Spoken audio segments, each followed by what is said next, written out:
चेंगछुआन के अजीब कीड़े इंसानों पर हमला कर रहे हैं। उनका आकार एक बड़े सांड जितना है और उनकी कठोर खोल बर्फ पर धातु जैसी चमक रही है। जो भी इंसान उनसे लड़ रहे हैं वो बिल्कुल भी मुकाबला नहीं कर पा रहे। सब इन राक्षसों के लिए बस जीवित भोजन का भंडार बन चुके हैं। मुख्य किरदार हुआन को अब तक यह नहीं पता कि इससे भी बड़ी आपदा आने वाली है। अपनी पत्नी के अपार्टमेंट से निकलने के बाद वो फिर से फावाली के घर लौटता है। फावाली वॉकी टॉकी से मदद मांगने की कोशिश करता है, लेकिन हर फ्रीक्वेंसी पर सन्नाटा है। खरगोश का मास्क पहने लुकास सुझाव देता है, चलो इस शहर से भाग चलते हैं। मगर दिक्कत ये है कि किसी को नहीं पता कि बाकी जगहें सुरक्षित भी हैं या नहीं। और सबसे जरूरी बात, हुआन का एक और अहम काम बाकी है, अपनी बेटी को ढूंढना। वो फावाली की पुरानी कार लेना चाहता है, लेकिन फावाली साफ इनकार कर देता है। ये गाड़ी हमारी जान बचाने का आखिरी साधन है, वो कहता है। मजबूरी में हुआन और उसकी पत्नी इलियाना पैदल ही बेटी के स्कूल की ओर निकल पड़ते हैं। बाहर बर्फीला तूफान जरा भी थमने का नाम नहीं ले रहा। फावाली की चिंता आखिरकार सच साबित होती है। बचे हुए लोग अब धीरे धीरे इंसानियत को छोड़ने लगे हैं। रात भर कहीं कहीं से कांच टूटने की आवाजें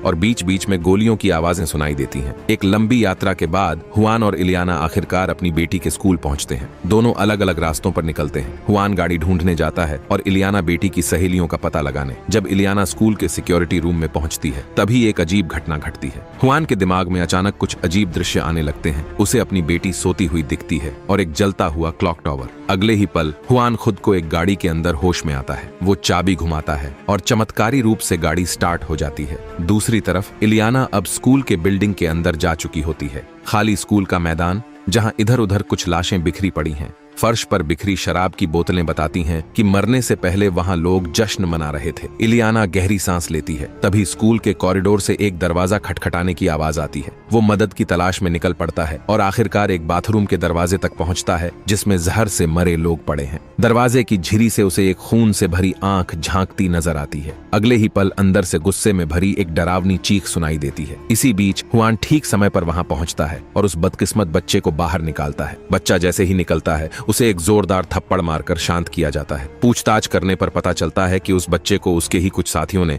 मजाक में बाथरूम में बंद कर दिया था। पूरे 2 दिन से वो वहीं फंसा हुआ था। हुआन नरमी से उसे बताता है कि उसके दोस्त अब दरवाजा खोलने नहीं आएंगे, क्योंकि वो सभी मर चुके हैं। बच्चा जैसे ही बाहर निकलकर खिड़की से बाहर झांकता है, उसे अपने जमे हुए दोस्त दिखाई देते हैं और उसका शरीर डर से कांपने लगता है। जब इलियाना अपनी बेटी की तस्वीर निकालकर दिखाती है, तो बच्चा सिर हिलाकर मना कर देता है। फिर वो एक और लड़की की तरफ इशारा करती है, तब बच्चे की आंखों में चमक आ जाती है। ये तो सारा है, मेरी क्लास की साथी। हुआन और इलियाना को उम्मीद की एक किरण नजर आती है। वे तुरंत सारा का पता पूछते हैं, मगर बच्चा शर्त रखता है, मैं तुम्हें सारा के घर ले चलूंगा, लेकिन बाद में मुझे घर छोड़ना पड़ेगा। हुआन के पास कोई चारा नहीं होता, उसे ये मांग माननी पड़ती है। बच्चे की मदद से वे जल्दी ही सारा के घर पहुंचते हैं। दोनों पति पत्नी अपने सुरक्षा सूट पहनकर गाड़ी से उतरते हैं और दरवाजा खटखटाते हैं, मगर कोई जवाब नहीं आता। तभी इलियाना गुस्से में दरवाजे को एक लात मारकर खोल देती है। घर के अंदर सन्नाटा पसरा हुआ है। दोनों लोग चुपचाप ड्राइंग रूम पार करते हैं और पीछे के आंगन में जाते हैं। वहां एक डाइनिंग टेबल के पास कई लाशें बैठी होती हैं। हुआन धीरे से आगे बढ़कर एक लड़की की गर्दन ऊपर करता है। यह उनकी बेटी नहीं थी। वो राहत की सांस लेता ही है कि अचानक पीछे से बच्चे की चीख सुनाई देती है। वो मरने वाले लोग असल में उस बच्चे के परिवार थे। उसी समय एक पड़ोसी जबरदस्ती आकर बच्चे को गाड़ी में बैठा देता है। हुआन गुस्से से बौखला उठता है। इसने झूठ बोला, ये सारा का घर नहीं, इसका खुद का घर है। मगर इलियाना उस बच्चे को छोड़ना नहीं चाहती। उसका कहना है, अगर हमारी बेटी कहीं फंसी हो और कोई अच्छा इंसान मिले, तो क्या हम नहीं चाहेंगे कि कोई उसे भी साथ ले जाए? हुआन ने गहरी सांस ली और कुछ नहीं कहा। इस वक्त आशय को तेज बुखार हो गया था। जब वे एक दवा की दुकान के पास से गुजर रहे थे, तो उन्होंने सोचा कि क्यों न बुखार की कोई दवा ली जाए। दवा पिलाने के बाद अचानक दवा दुकान के दरवाजे पर जोर जोर से खटखटाने की आवाज आने लगी। शीशे से उन्होंने देखा एक गर्भवती महिला मदद के लिए गिड़गिड़ा रही थी। इलियाना को उस पर दया आ गई और उसने बिना सोचे समझे उसे अंदर बुला लिया। लेकिन अगले ही पल वह गर्भवती महिला अचानक बंदूक निकाल लेती है और उसके साथ उसका साथी भी साइड वाले दरवाजे से अंदर घुस आता है। दोनों लुटेरे अपनी बंदूकों से हुआन और इलियाना को निशाना बनाते हैं। वे दोनों को दवा स्टोर के एक कमरे में बंद कर देते हैं और साथ ही सारी दवाएं, सामान और कार की चाबी भी ले जाते हैं। शुक्र की बात यह थी कि बेहोश पड़ा आशय उनके हाथ नहीं लगा। जैसे ही लुटेरे गाड़ी लेकर चले जाते हैं,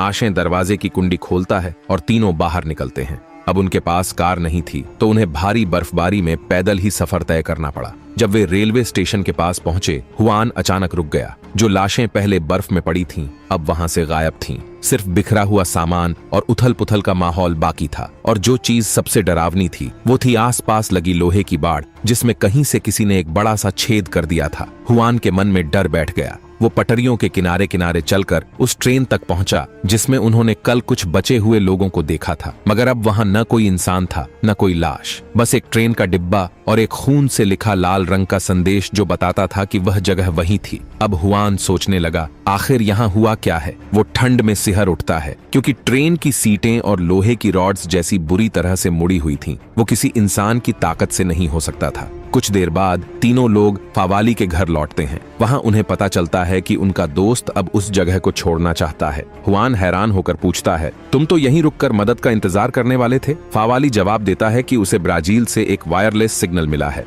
वहां भी उसी जहरीले खून वाले हमले ने तबाही मचाई है। यानी अब यह आपदा पूरी दुनिया में फैल चुकी है और इसका मतलब ये है कि अब जल्द मदद आने की कोई उम्मीद नहीं है। लेकिन फावाली के जाने के फैसले की सबसे बड़ी वजह थी, पृथ्वी का चुंबकीय क्षेत्र अब पूरी तरह खत्म हो चुका है। ये बर्फीला संकट अब पहले से कहीं ज्यादा भयानक हो गया था। फावाली के पास समुद्र के बीचों बीच एक छोटे से द्वीप पर एक प्रॉपर्टी थी। उसने तय किया कि अब वे सब वहीं जाकर शरण लेंगे। लेकिन हुआन उनके साथ जाने को तैयार नहीं था। किसी भी हाल में उसे अपनी बेटी को ढूंढना ही था। धीरे धीरे रात हो गई। उधर वही लुटेरा जो हुआन और उसके परिवार को लूटा था, अपनी पत्नी के साथ एक पेट्रोल पंप पर पहुंचा।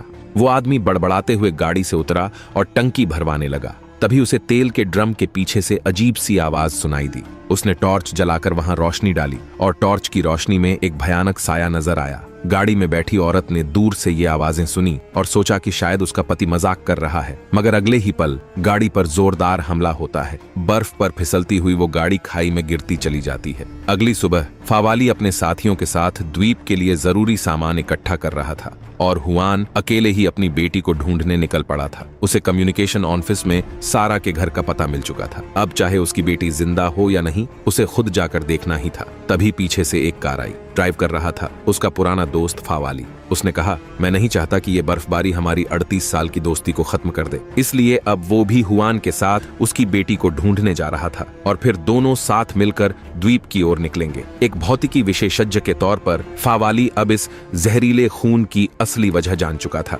धरती के दोनों ध्रुवीय चुंबकीय क्षेत्र एक अदृश्य कवच की तरह काम करते हैं जो ब्रह्मांड की हानिकारक रेडियोधर्मी किरणों को पृथ्वी से बाहर रखते हैं। अब जब चुंबकीय क्षेत्र गायब हो चुका है, वो सारी किरणें बर्फ के टुकड़ों पर जम रही हैं और जानलेवा जहर बन गई हैं। दोनों दोस्त कार में ये बातें करते करते आगे बढ़ रहे थे। अचानक कार रुक गई। उनके सामने एक ओवरब्रिज के नीचे कई सौ छोड़ी हुई गाड़ियां रास्ते को पूरी तरह से बंद कर रही थीं। वो दोनों समझ गए कि ये इंसानों का काम नहीं हो सकता। इसी दौरान हुआन को मलबे के बीच एक कार की हेडलाइट जलती हुई दिखाई दी। जैसे ही वे दोनों मलबे को पार करने की कोशिश कर रहे थे, अचानक कुछ सैन्य ट्रक जो सैनिकों से भरे थे वहां आ पहुंचे। हुआन और फावाली हैरान होकर उनके पास पहुंचे। एक सैनिक ने बताया कि सरकार ने एक मई फ्लावर कैंप बनाया है जो चारों तरफ फंसे लोगों की मदद कर रहा है। उसने दोनों से कहा कि बेहतर होगा अगर वे इधर उधर न घूमें। हुआन को ये बात कुछ हजम नहीं हुई। उसने फावाली से कहा कि वो उनके पीछे पीछे चले। उसे देखना था कि असल में ये सैनिक कर क्या रहे हैं। वे एक सुरंग के अंदर घुसे, लेकिन हैरानी की बात ये थी कि सैनिक अंदर जाते ही वहीं रुक गए।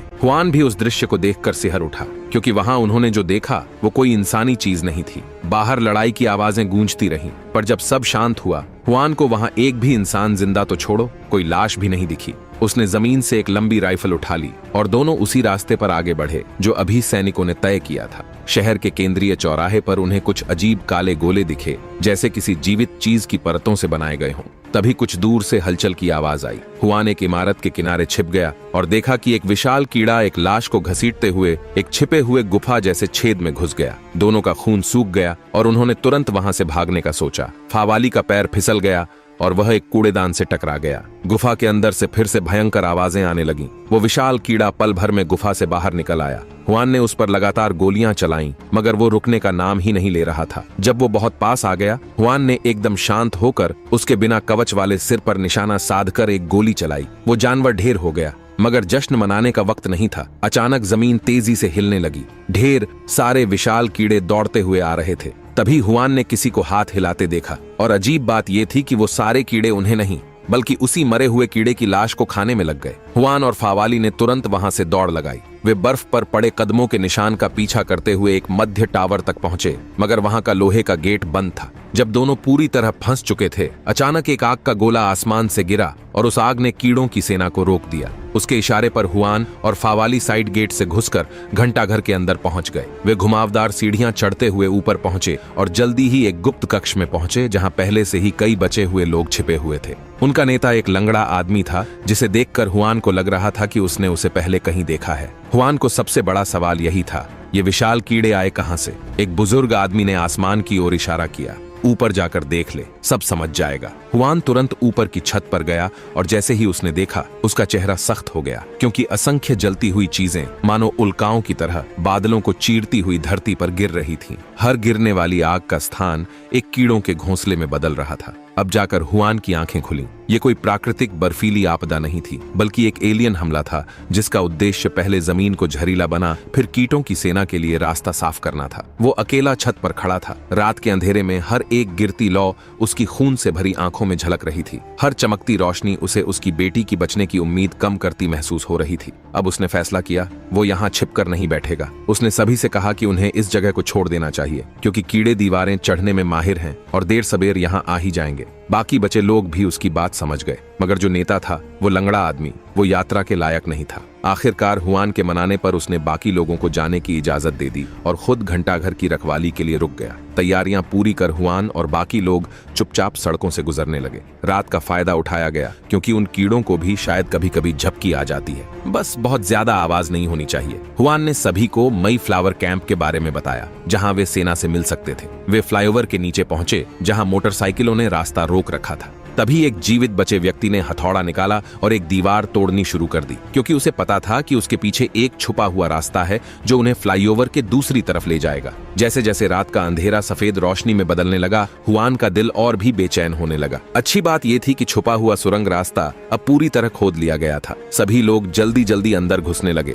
लेकिन तभी वो कीड़े भी बाहर शिकार के लिए निकल पड़े। हुआन एक माँ और बच्चे को बचाने के लिए एक बस के अंदर फंस गया। उसने साफ देखा कि एक विशाल कीड़ा बस के पास ही घूम रहा था। अचानक एक कीड़ा रुक गया और सीधा बस की तरफ मुड़ गया। तभी घंटी की गूंजती आवाज आसमान में फैल गई। वो घंटी घंटाघर पर रह रहे लंगड़े आदमी ने बजाई थी। सभी कीड़े तुरंत घंटाघर की तरफ मुड़ गए और बाढ़ की तरह वहां उमड़ पड़े। बस के अंदर बैठा हुआन ने गहरी सांस ली। वो बाकी बचे लोगों के साथ सुरंग रास्ते से सुरक्षित निकल गया। शहर में दाखिल होने से पहले हुआन ने मलबे में एक काम करने वाली गाड़ी खोज ली थी, जो अब उनके काम आई। उधर कीड़े घंटाघर में घुस चुके थे, मगर लंगड़ा आदमी और उसके साथी पहले ही वहां तेल फैला चुके थे। जैसे ही कीड़े भीतर आए, बुजुर्ग ने एक जलती सिगरेट हवा में उछाली। उधर हुआन और लोग गाड़ी को धक्का देकर नीचे उतार रहे थे, लेकिन धक्का देने की आवाज ने एक और विशाल कीड़े को आकर्षित कर लिया। हुआन ने बंदूक से फायरिंग शुरू की ताकि बाकी लोग गाड़ी में चढ़ सकें, मगर कीड़ों की संख्या बढ़ती ही जा रही थी। एक बड़ी होर्डिंग पुल से टूटकर नीचे गिर गई, जैसे ये कीड़ों के हमले का सुर संकेत हो। अच्छी बात ये रही कि गाड़ी समय पर स्टार्ट हो गई